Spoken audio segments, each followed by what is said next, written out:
Well, hello everyone, and welcome to this Parkinson's Academy webinar. My name is Diga Hastus, and I'm the head of the Parkinson's Academy and the chair for the first session this afternoon. Before we start, I would like to thank our sponsors, AbbVie Limited, in supporting the learning this afternoon. The session will start with Dr. Matthew Smith and Professor Emily Henderson discussing diagnosis and care across the lifespan of someone living with Parkinson's. So, without any further delay, let me hand you over to Matthew to start this afternoon's session. Matthew. Good afternoon. Thank you very much for the invitation to speak this afternoon. We're really delighted and privileged to be here. My name is Emily Henderson. I'm a consultant geriatrician with an interest in Parkinson's disease. I work at the RUH in Bath and run the Ageing and Movement Disorders Research Group at the University of Bristol. I'm Matthew Smith. I'm a neurologist. I'm interested in movement disorders and neurodegenerative disease, and working also in the Ageing and Movement Disorder Research Group. And this afternoon, we're going to talk about diagnosis and care of people with Parkinson's across the whole lifespan, giving different perspectives both from an ageing and neurology point of view. These are our disclosures. And so in the next 30 to 45 minutes, we're going to cover the overarching concepts when you think about the age of someone when they're diagnosed with Parkinson's, how we generally approach younger people with the disease and older people with the disease, the commonalities and the differences in those two approaches, and talk about some aspects where care is transitioned potentially from one team to another. So I wanted to start off by just talking about generally Parkinson's as a epidemiological thing across the lifespan. So the mean age of onset in the majority of large studies of Parkinson's puts the onset in the 60s. But we do know that whilst many people are in later life, there are a subset of people who get it earlier in life, and that include people who are perhaps more in middle age, in their 40s, their 50s, but also people who unfortunately get this a lot earlier in their life, who are a minority, but a very important minority to think about. And there's a couple of terminologies I wanted to go over as part of this. The first is the someone of young onset Parkinson's, which has a couple of different definitions depending on different authors, but the most common one that's cited is a occurrence below the age of 40 years. And this is roughly 3 to 5% of the caseload of people we see. Beyond this, as a subset, is a further age cutoff, which generally is cited as being below 21 years. And this is juvenile onset Parkinson's, so very much onset set in childhood, which is extremely rare, but late adolescence, which would be the majority of these cases. And there's always going to be a crossover with genetic dystonias and unpicking those in this population.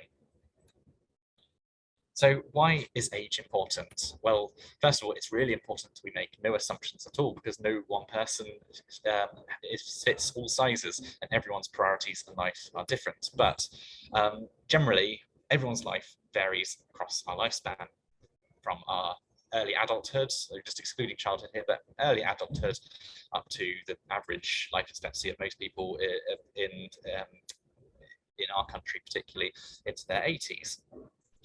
And so this is all things that we know, but it's just important to think about when we're thinking about what people may struggle with and are important to them when they may have a diagnosis of Parkinson's at different points in their life. So people in their 20s many of them may be still in education, or even looking at going into higher education or training. Otherwise, they're establishing a career in many ways. And often people are starting to start a family, establishing relationships, which is always something that's very tricky and is a very personal thing. And many people look to start having children at this point in their life if they haven't already got children. Later, towards in the 40s and 50s, some of these things are established, but there's a huge responsibility people can feel, for example, for their family, as well as the importance of pursuing one's hobbies and interests, which is important for remaining happy in this period. Of course, nowhere else is heterogeneity more important than in later life as people get older. And I think this is a time and a season of life where it's absolutely imperative when we're thinking about the clinical care of older people that we contextualise it in terms of what matters most to them. And it may well be that people are still working. A lot of older people are. It may be that they're on the cusp between working and retirement. And indeed, often diagnosis of Parkinson's can precipitate retirement. And there's a lot of psychological adjustment that's needed in that sense. I always start consultations by, rather, even if there's someone coming newly to clinic, rather than starting with, well, just tell me a bit about the tremor, when did it start, are you right or left-handed, all of those questions. But I like to build up a picture of who they are, where do they live, who they live with, who are their family, what are the names of their grandchildren. And one of the really helpful things I find is to just ask them to describe a typical day. So I get a sense of whether they're generally in the house most of the time, or they're out and about, very active, or indeed traveling the world.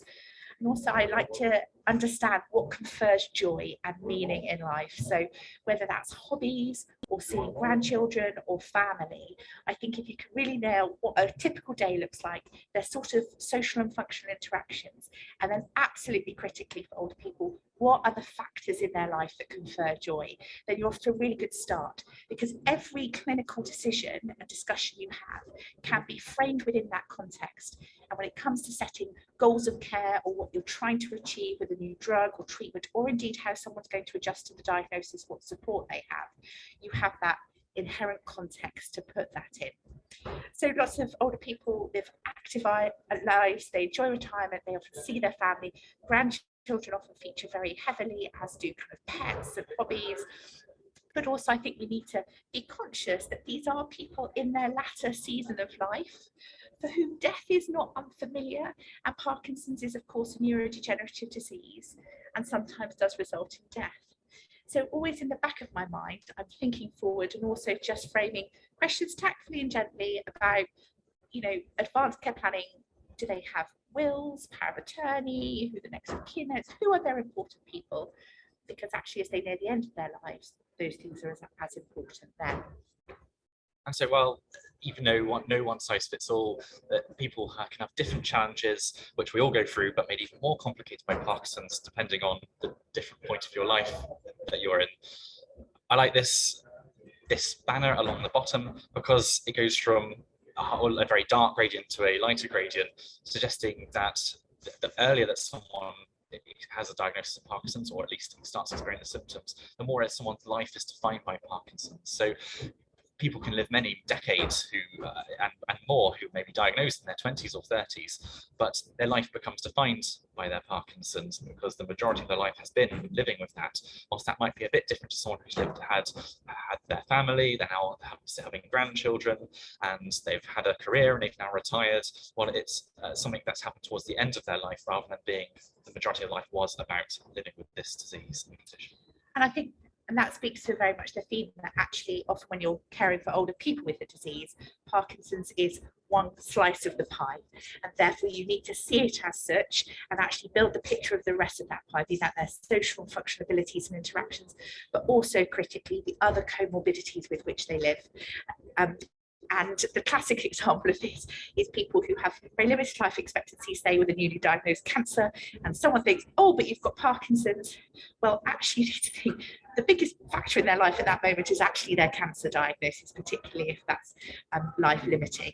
And actually, Parkinson's probably has no role to play in that situation. You may start a bit of levodopa, and that's that. Whereas for some, obviously, some older people do have very dominating Parkinson's that overwhelms their life. But broadly speaking, this is definitely just anecdotal data that we're talking about here. It's part of a bigger picture as people move to later life.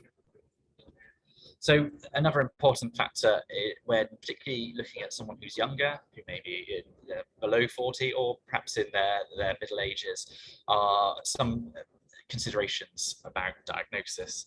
The first thing is that in these people, there is a potentially more extensive differential diagnosis. And that's not to say that in all older people that there's not a differential diagnosis. There always is potentially, but the chance of that is a lot higher in someone who's younger. And because of that, with these people who might be more fit and active, they're still going to work, able to come to appointments and things like that. There's more acceptance with them and with us in making decisions about this. Acceptance of more diagnostic burden, going for scans, having blood tests and things like that. And one reason might be that the ramification of the diagnosis is really quite high stakes. it has a huge influence on prognosis and planning. So someone who has been diagnosed with Parkinson's in their 30s, if they've just got a career going and they've got small children, there's a huge question mark over there about how they'll be able to provide for their family and getting a mortgage, and how are they going to pay that off if they stop working, for example. So even though these things are really important in their own sense, and we talk extensively about this now in people who are later life, it has its own sort of niche area in younger people in their own form of prognosis and advanced care planning almost. And travel, often with insurance. Yes, yeah. I've had quite a lot of travel insurance chats recently, and involved particularly in research, and that can be quite disappointing for some people, unfortunately, and it's really difficult. I put research here, and research is important for lots of people, and we have lots and lots of older people in our centre who are really keen to be involved with research, and they want to be involved, if not just to help other people, but quite rightly, the people who are diagnosed in their 20s and 30s, we hope very much that in their lifetimes there may be a disease-modifying treatment, and there is a particular motivation from them. I've certainly seen that to be involved with research, actively seeking out involvement in disease-modifying treatments, trials particularly. And the diagnosis is really important also because we're in the age of increasing personalised medicines. There's lots of trials that, for example, only looking at a specific medication in LRRK2 mutations, for example. So it's important to get the diagnosis right for that in terms of correctly genotyping so people will be eligible for trials. And this might be an important diagnostic criteria when let's say these treatments are proven to be successful, that people then will have to everyone goes genetic testing to check you haven't got LRRK2, to check you're not missing an opportunity to give a novel disease-modifying treatment. And understanding the condition. Now, everyone has a right to understand their condition, but often in these people, the phenotype is a bit broader, which I'll come to a bit later, and there's a bigger differential diagnosis. And certainly if you're going to be living with a condition for 40, 50 years, and it's defining your life, there's a real impetus for understanding what's afflicting you and really accurately saying you've got a lot of it invested in wanting to understand and know exactly what's going on. So just having provided a quick framework, we're just going to talk through a couple of cases that are illustrative of some of the differential challenges that you commonly encounter in treating people across different age spans. So this is case one. She's a 36-year-old lady who is actively working in London as a quantity surveyor and commutes from Bath in order to do that. And she initially presents with a 6-month history of a tremor of her right hand. She's right hand dominant, and she's mostly noted that when she's eating or holding items that she's carrying. She has a history of well-controlled anxiety that was managed with cognitive behavioural therapy. She wasn't taking any drugs or medications for that. And just going back through her history, there were no other culprit medications that could have elicited a movement disorder. Interestingly, she described a positive family history insofar as her grandmother had a tremor which she thinks was Parkinson's, first diagnosed in her 70s, but she lived a long life and died in her late 80s. So examining this lady in clinic, she had a tremor that was actually most evident on with outstretched hands on posture. It was re-emergent, so it didn't initially emerge when the hands were outstretched, and it was slightly worse under mental strain. With synkinesis, we were able to elicit some very mild bradykinesia, more so on the right than the left, and there was a suggestion of some rigidity as well. She had an apparently normal gait with no other signs suggestive of other disorders, including her eye movements being normal. There were no other cerebellar signs. That was the initial case. So the differential diagnosis, I said, is potentially broader in younger people. Probably the reason behind that is because this is where we've mostly gone looking for these diagnoses, and because also some of these conditions people don't also live long enough, although with every year that passes we increasingly describe late onset phenotypes of all these genetic conditions with perhaps mild impact mutations, or we're discovering about all sorts of things such as incomplete apprentices, increasing our knowledge of the genetics of all these movement disorders. However, as far as we understand in the literature so at the moment, the likelihood of having a genetic cause of otherwise idiopathic Parkinson's disease, so not associated with any other specific neurological picture, or is much higher of being caused by being genetically linked when you're younger. Now, this has got a quite sharp cutoff, which was I found really quite interesting. So, in 80% of people who have non-heritable cases, so this is someone who has no family history, it's just a completely sporadic, no family history, onset of a clear Parkinson's disease-like phenotype. For those under 20 years, there's 80% chance of having a genetic mutation that we know about, such as ARC or SNCA, for example. But when you get to over 30 years, that falls to 3%. So there's a really sharp cutoff. However, it does that, but that's still above the baseline for and this is an example for Parkin mutation. That's still well above, even above the age of 30, well above what you'd see in an older population, as it's been described. And probably one of the reasons for that is that we've done a lot more genetics in younger people and described it a lot more than in older people. But also there's a sort of natural way that these are distributed. I'd like to take your attention to this table, which I find really useful. I'm still trying to commit it to memory, and so I can remember all of these. But by Schrag and Schott, which is quite an old one. There will be some more that are added to this contemporaneously from 2006. But it just talks about, most importantly, right at the top, important potentially treatable causes of a Parkinson's-like picture. Top of the list is Wilson's, because no one wants to miss that. To a degree, it is treatable, and that's important. And also DRD, which, even though many of you would start levodopa on, it does have a different phenotype, and it's important people understand what's affecting them.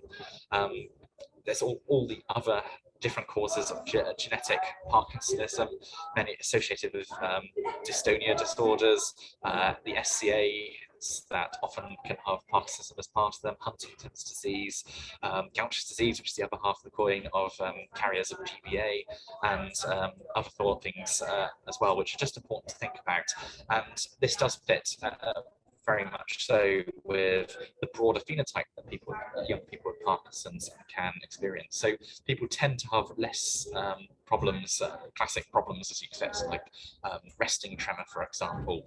And there's a lot more things such as dystonia, dyskinesia quite quickly in response to treatments, and motor fluctuations. And they have much less falls and freezing. And people live for a long time without cognitive impairments. Certainly not everyone goes on to get that, but statistically they have a much longer periods without that being an issue. So they live with most symptoms for a very long time as their main problem.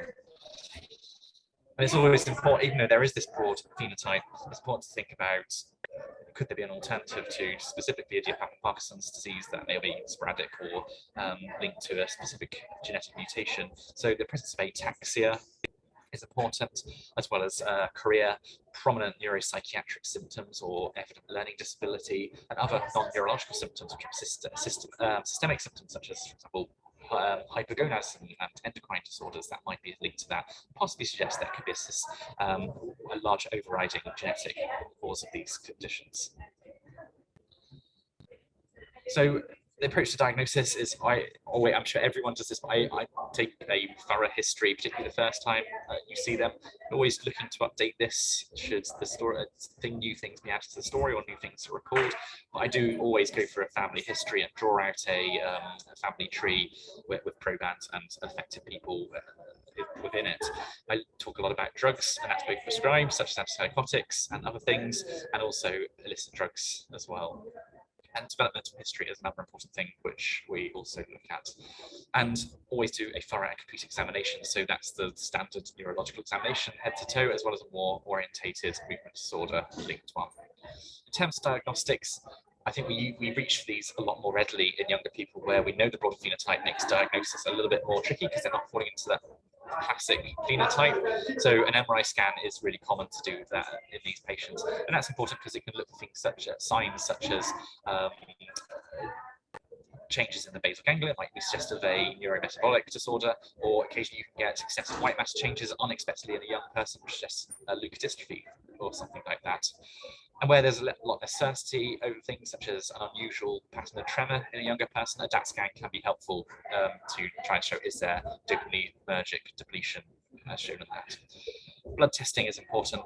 also because it helps you look for common treatable, not common, but treatable things such as Wilson's, and it can help suggest that by doing copper studies. And it is important to think about other things, such as you can do lactate levels of white cell enzymes or blood films where there's an unusual, perhaps choreic or apoptotic picture. And you might say, going on to the genetics, which is the next thing that everyone's thinking of and is revolutionizing the field.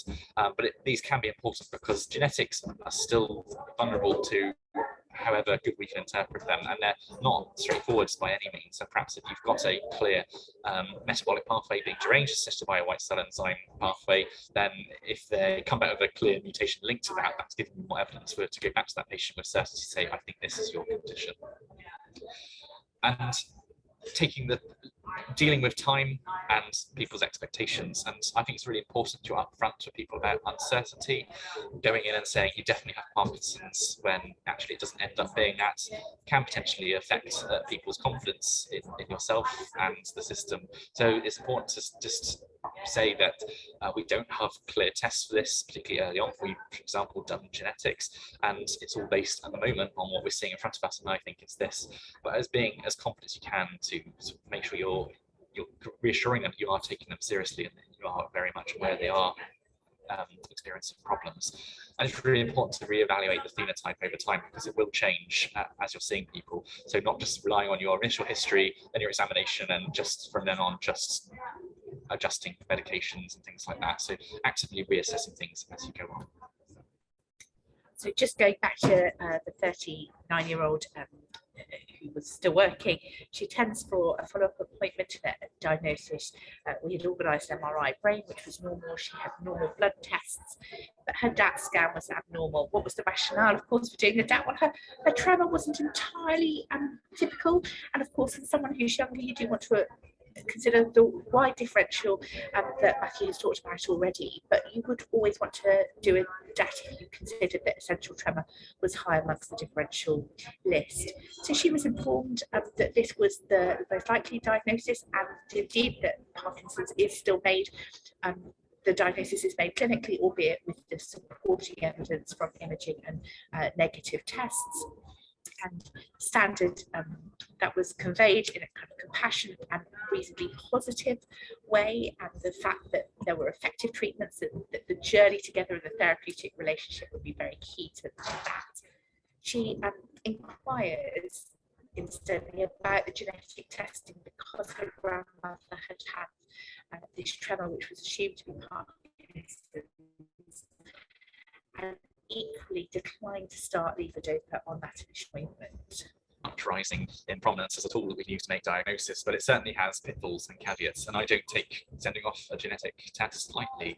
I certainly don't send it within a single consultation. I make people go away, have a think about it, and discuss it in their next consultation, because at least at the moment, in the vast majority of cases, there is no rush to do this. It won't change things within 3 or 6 months when you're seeing someone. One of the benefits of it is that it can end what has been described by other authors as the diagnostic odyssey. Now, if a mutation comes back in Parkin or LRRK2, and they've got a phenotype that fits that, and it's always important to think about, then that's likely the diagnosis. And tidy it up in that clear package, you can then give patients that certainty going forward that this is what it is, and they can then move on to accepting that and learning to live with it, and you do your best to help them through that. The other benefits for genetics is in research, and I alluded to this earlier, that medications and disease-modifying treatments are increasingly personalised, and we identify certain pathways that are causing Parkinsonism in, for example, LRRK2, which might not be in other unmutated cases of Parkinson's. So it is important to do this, because how are we going to know who to do this in unless we do the tests to know that there are lots of people who have these mutations? And even now in 2022, there are trials which you can take part in, where you're only eligible if you have a certain genetic mutation. So it opens doors for people to be involved with research. One of the pitfalls, though, is that it's not a simple test. It's not like doing a CT scan and showing that there's a stroke in someone's brain and that's happened and they're clearly damage to a certain part of their cortex. It's not quite as clear. It's looking at the 22,000 plus genes of the human genome and the interaction with each other to make up that billions and billions of base pair genetic code. In our region, the most routine test to send off is now a whole genome sequencing, which is increasingly accessible to people, but it's really difficult to make head or tail of all of those genes. So our local service puts them through virtual panels. So wherefore people would only send off the genetic actual physical testing of the genes in the lab, whether under a panel, so looking for a certain gene, set of genes. Unfortunately, whatever you were looking for wasn't on that panel, it didn't get tested. Now the whole genome is sequenced, but they use that panel to try and rationalize the potentially huge amounts of mutations that come back. And I remember there was a lecture recently at the MDS conference where they said that people can have 3.5 million variations between two different people just off the street, testing them and doing a whole genome sequencing. That's the normal heterogeneity between two human beings. So important to look at that and be guided by geneticists to deal with that uncertainty. So just in the interest of time and equitability and balancing our younger case and our older case, we'll move quickly on. Just a couple of things to keep in mind. When she came back to clinic, she was really tearful because she'd seen other patients and had sat with other patients who were much older, have much more functional limitation in wheelchairs. That's always something to keep in mind. The genetic tests were negative. At that follow-up appointment, she said she was really keen to go on a holiday that she had planned Lake District. And really, I've had this happen a few times actually in the course of seeing patients with complex disease. It's really imperative when they go on these walking holidays to the lakes or the Alps that you ask if they're planning to do narrow ridges, particularly if they're troubled with aspects such as dyskinesia that can make those sort of walking and other sporting activities more risky. But often where younger patients are getting quite fatigued and wearing off, this is on holidays like this is often an area where you can use some dispersible Madapar that really provides that benefit for these really special holidays and trips. She was getting a lot of cramping in her limbs and was broadly concerned about her work and career. So we'll just skim through this. Yeah, so just a couple of things to think about specifically in younger people. They've been shown to have poorer social adjustment, probably because society is demanding a lot of them as young people of working age, and they have a proportionate higher rate of depression. So it's really important that that's picked out with that. One thing is that patients have to pay prescriptions, which I struggle with that this happens. But just think about that when you're prescribing, and some people may not be able to afford things. So if you're making lots of changes to their medication, their motivation to participate in research will be likely very, very high. So make sure you're thinking about that in your consultations, and you may well get asked about that. And the organisation of services, so fitting in around work and the clinical environment, if they're already worried about work and they're missing more work, that's just going to confound things. So this is case number 2. This is a 79-year-old man who's a retired agricultural labourer living in Somerset in a small village. He has several other comorbidities: COPD, hypertension. He had a coronary artery bypass 10 years ago and unfortunately had a small stroke afterwards, which delayed his recovery. He's been referred in by his GP to the service because he's been increasingly found to be falling, and he's got a shuffling gait, and they wonder if it could be Parkinson's. And when you examine it, when you talk about the story, the history, that very much comes out that this has been increasingly finding difficult to walk, feeling slow, and when you examine him, he's very stooped, has stooped to an extent with some shuffling and some absent right-sided arm swing, and he clearly has right-sided bradykinesia and a degree of rest tremor. So based on that clinical story, he's given a diagnosis of idiopathic Parkinson's disease, and he started on some levodopa. So as I talked about in the initial slide, always useful to really build that life context. It's still useful, as Matthew described, to understand a clear family history about whether other people experience neurological and other movement disorders, and there needs to be a meticulous forensic inquiry as to other comorbidities, particularly those that might have some bearing on treatment and or progression of Parkinson's. And the ones that I particularly look at is are they still on treatment for hypertension? So it's not uncommon for people to come with a new diagnosis of Parkinson's and be on, furosemide and amlodipine and an ACE inhibitor and with a blood pressure in their boots. Plus they're getting a bit older, they've got a new diagnosis of Parkinson's, and you're going to start some levodopa, which generally will then precipitate them ending up on the floor. I can't underestimate the value of examination. I think it's, I am reminded, particularly now we do clinics together, of the value of looking for square wave jerks. Not that I reliably see those routinely in clinic, but I think that's definitely one of the neutral learning aspects of the value of kind of repeating a full neurological examination regularly in patients we see. In older people, the decision for imaging is more nuanced. You physically get to hospital, getting an MRI or a CT scan if needed, and there is a value for DAT scan, particularly in older people, and we do utilise that from time to time. I think it's really important to be upfront about any kind of diagnostic uncertainty, but equally you want to inspire a sense of confidence. And I think there's a therapeutic relationship that is increasingly important as the disease progresses in later life, as people approach their end of life. At that juncture, medicine is about more than medicines, and I think it's valuable that patients feel held and cared for, and that you are on this journey together for the whole disease course. And as normal, older people deserve us to reevaluate their phenotype over time, and if it is indeed a differential diagnosis like PSP or MSA, it is useful to say that this is a more unusual form of Parkinsonism that has some bearing on both treatment and prognosis. So as we alluded to earlier, tests in the older patient need to be considered, and they tend to be strategic to answer a specific question and guide and potentially guide management. So where it's not falling into a clear history of idiopathic Parkinson's disease, is there evidence that suggests this is PSP? And this can be important because they have different needs and they have a different prognosis, and it's important to help patients deserve to know that. But there is burdensome. Going in an MRI scanner isn't pleasant. You've got to lie flat for a long time, and you have to go into hospital. We don't yet have MRI scanners that will come to you, and so they have to go to the drive out if they live a long way away from the hospital. They have to drive or go in uncomfortable patient transport potentially. They have to park in the car park and go to navigate through the hospital and wait around and have the test. So it's no one size fits all. It's important to consider why you're doing that in each patient individually.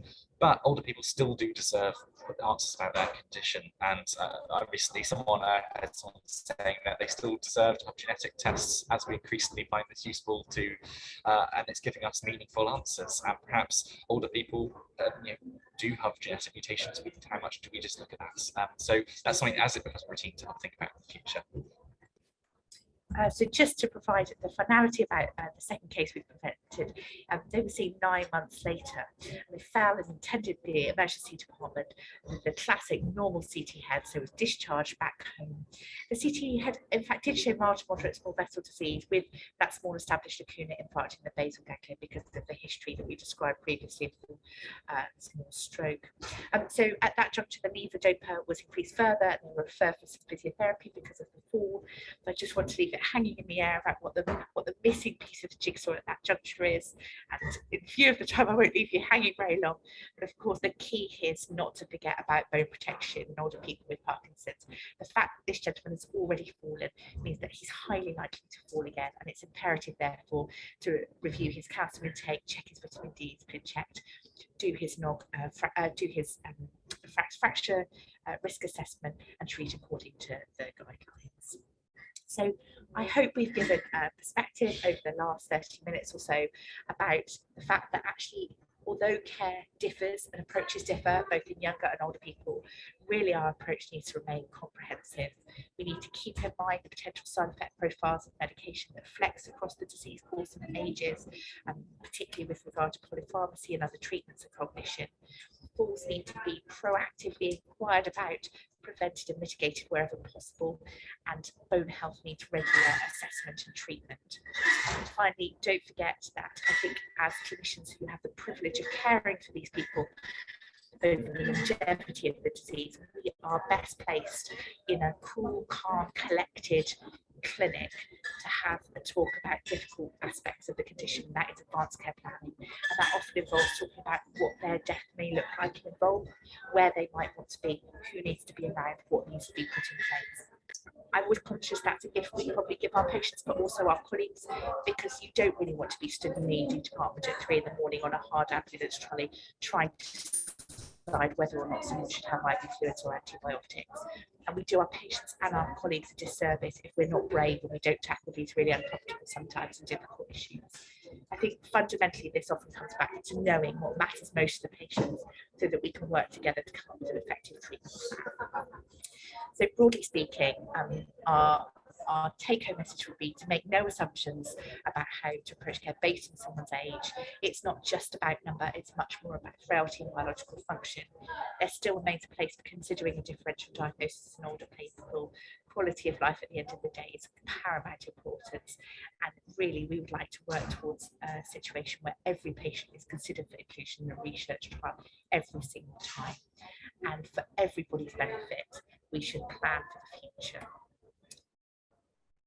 So there's a question in the UK particularly, who manages people with Parkinson's, and we are somewhat uniquely split, particularly in geriatrics and neurology, and there's very much, it's often that they'll get referred if they're younger to a neurologist and tend to get referred if they're in later life to a geriatrician, although not that is always the case, but that's the majority of the way it seems to work.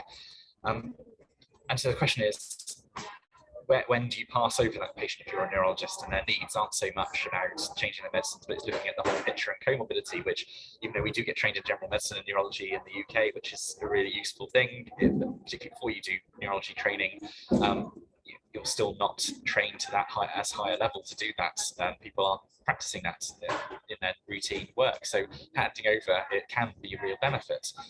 But when do you do that? And there's a balance between an established therapeutic relationship and needing to send people to another service. And some patients might find that hard. Why are you moving them on? And what are you implying by that? So that's something that might need to be done sensitively. I think ultimately the need for effective communication between experts is probably where it's at, and with effective communication actually it matters less what your model of care locally looks like. I think it's like a marriage or any sort of relationship that varies over time. You want to avoid it being a one-way street. You want there to be some degree of mutual dependency that is effective and joined up so patients ultimately get the very best care. So I hope we've given you a broad overview from two very different perspectives, but that there's a clear overlapping area in the middle of that Venn diagram, whereby patients benefit from the expertise of both geriatricians and neurologists in the care of Parkinson's disease. And however you model that care, actually with good communication, you can exploit the different expertise that specialists have. Those are our contact details, and we're both very happy to take any questions that you have now. Thank you very much. Thank you very much, Matthew and Emily. We do realise that you've come out from a conference to speak to us, so there was some background noise. Not your fault at all. That's just the way it is. So my apologies from behalf of us that there was that background noise for the delegates. Hopefully most of what you said was heard. I certainly heard what you had to say. We do have some questions. Ali Asa is asking, I think relating back to Matt, when you were talking about genetics, is it more prevalent in certain ethnic populations, the genetic side of Parkinson's? So there are genetic variations, very much so. Certain, particularly in atypical cause of Parkinsonism, there are in Japanese and Chinese populations, for example, things like DPRLA is well known to be more affected in those populations, and that's just the way that historically those genes have been passed on.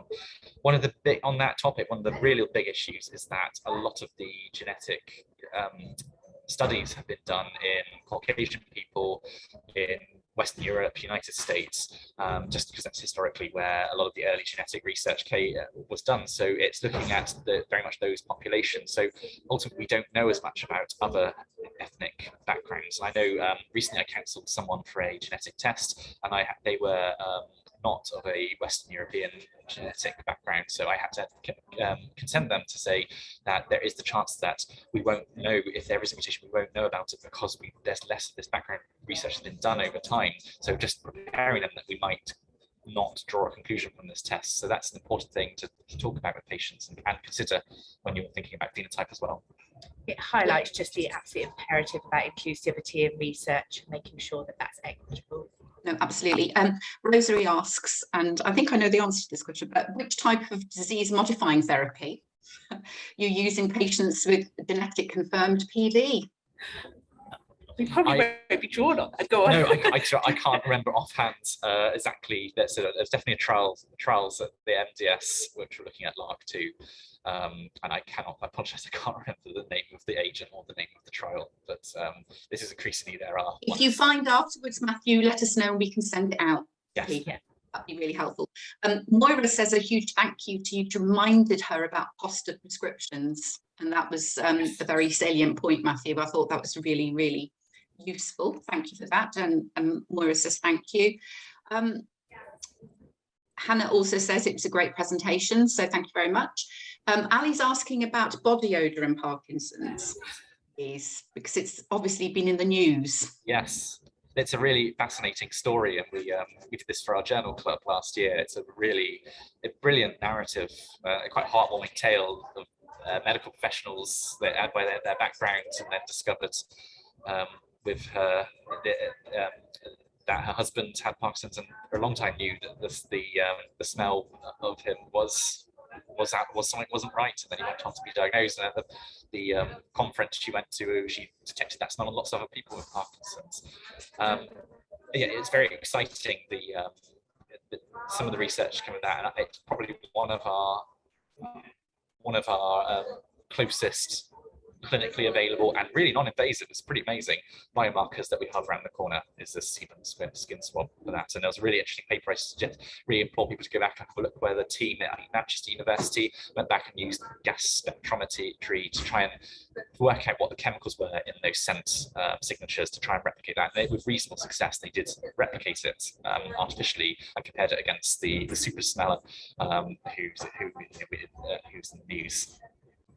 Brilliant. And Hannah's just pointed out that there's an option for patients to pay an annual prescription cost, which is cheaper than the monthly cost, which I also didn't know. So yeah, I mean, I think this is just, again, it just emphasised. I'm imagining it's had Parkinson's disease nurse specialist from Birmingham maybe that's talking here.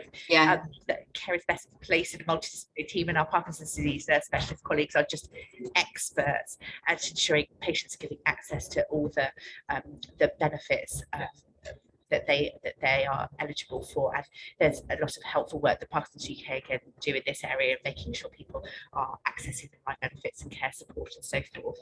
Yes, it's important that you might get very used to seeing people later after retired who are going to get automatically normal, don't have to pay prescriptions, and then you might then see someone younger and forget to mention to apply for those prepaid things. So that's important to raise. I wanted to raise it. Brilliant. Last question. How do you differentiate between Parkinson's and DLB? Oh, okay. By the steps that we've outlined, so a really careful history and examination, but broadly speaking, what you're looking for is cognitive impairment that impairs activities of daily living sufficiently to reach the criteria for dementia, and the presence of hallucinations within the first year of diagnosis, which you wouldn't necessarily see in IPD. Broadly speaking, if you look up the MDS criteria for IPD versus DLB, that will give you the full list, but broadly speaking, that's what's differentiating those two conditions of diagnosis. Brilliant. So a huge thank you from us, and also from the delegates, from Ali, from Daniel, who've written to say thank you very much to both of you. Enjoy the rest of your conference, and thank you for taking the time out